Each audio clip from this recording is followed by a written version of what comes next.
On apprend toujours plein de trucs avec elle, plein de trucs sur les fringues. C'est Déborah Bouillot qui est avec nous ce matin sur On FM. Bonjour Déborah. Bonjour Fred. Aujourd'hui, la morphologie en haut. Exactement. Et comment se fringuer justement en ayant cette morphologie. Oui, donc si vous avez par exemple pour les dames une forte poitrine, un petit ventre, une taille qui n'est pas du tout marquée, des fesses rebondies et des épaules bien rondes, eh ben vous faites partie de la team morphologie en haut.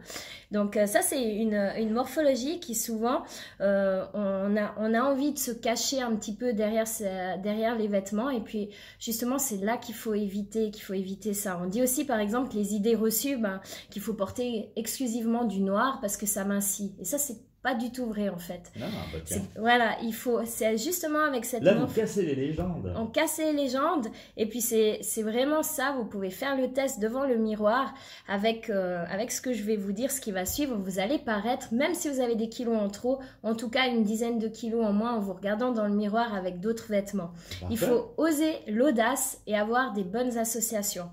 Donc la première chose à faire, c'est qu'il ne faut pas essayer de camoufler les rondeurs, mais il faut les mettre en valeur.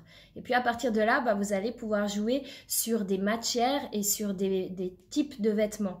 Donc au niveau des matières, on va plutôt se diriger vers des pièces aériennes, légères, fluides, qui ne collent pas la silhouette. Comme ça, on va avoir l'impression que la silhouette, elle est à l'aise dans le vêtement. Et ainsi, on aura l'impression que le vêtement est adapté à la taille, peu importe la taille et peu importe les kilos en trop. Donc on part sur du fluide et du léger. En plus, cette année, on a la tendance du oversize, donc de porter les choses super larges, des longues blouses, des longs pulls et tout. Donc, mesdames, si vous avez une morphologie en haut, vous pouvez vraiment abuser de cette mode. C'est quelque chose qui vous ira super bien. Vous notez de votre côté.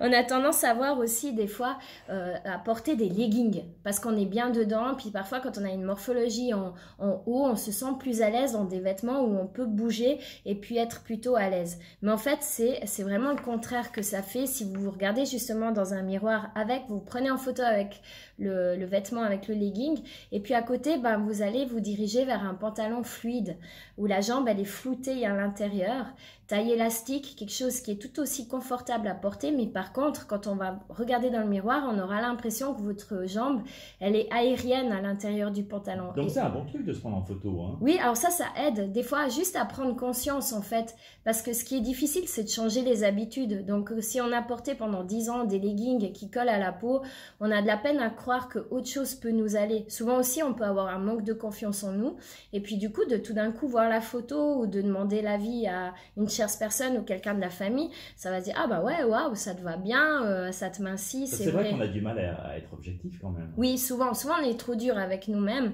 et puis du coup, ça aide à se faire une idée. Donc mesdames, il faut vous diriger vers des pantalons qu'on appelle des pantalons palazzo, des pantalons flair, des pantalons assez larges, qui viennent pas écraser vos jambes, mais qui viennent les laisser respirer, et puis là on aura l'impression que votre silhouette elle est superbe taillée en étant légère. Donc, il faut jouer des associations, en fait, pour trouver le style. Messieurs, un petit mot, peut-être vite fait sur vous. C'est pareil aussi pour vous. Il faut vraiment trouver le vêtement à votre taille. Vraiment structurer. Dirigez-vous vers des pièces comme les blazers, les blousons, qui viennent donner de la structure à votre silhouette, et puis soignez tout le reste. Même si vous avez des kilos en trop, si vous avez une belle coupe de cheveux, une belle paire de lunettes, des belles godasses, et vous serez super bien présenté, et puis on s'en fout des kilos en trop. Merci Déborah. Merci à vous. À bientôt. Bye bye. Moi,